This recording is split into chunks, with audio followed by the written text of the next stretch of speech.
Во северниот српски град Нови Сад илјадници луѓе се собраа пред регионалната државна телевизија РТВ, барајќи оставка на одборот на директори. Демонстрантите ги нарекоа политички мотивирани оставките на уредниците и новинарите во РТВ. Тие велат дека оставките се резултат на притисок од страна на Српската напредна партија на премиерот Александар Вучиќ. Тој ја доби контролата на регионалниот парламент на изборите минатиот месец.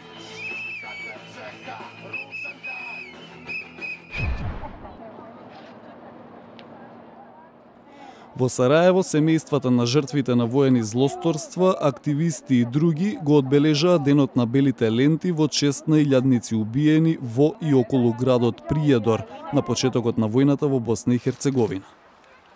На 31. мај 1992 година милициите на босанските срби ја преземаа контролата врз областа и наредија несрпското население да носи бели ленти кога излегува од дома и да става бели знамиња на нивните куќи. Лентите беа користени за да се идентификуваат луѓето кои треба да бидат убиени, како дел од српската кампања за етничко чистење. Илјадници луѓе беа убиени откако беа заробени во неколку кампови. Околу 40 луѓе беа обвинети за воени злосторства во областа Приједор.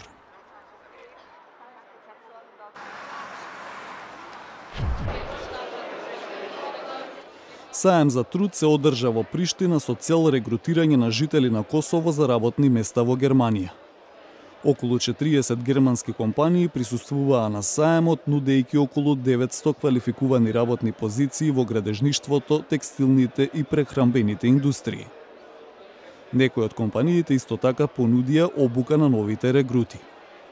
Според последните статистички податоци, стапката на невработеност во Косово изнесува 32,9%.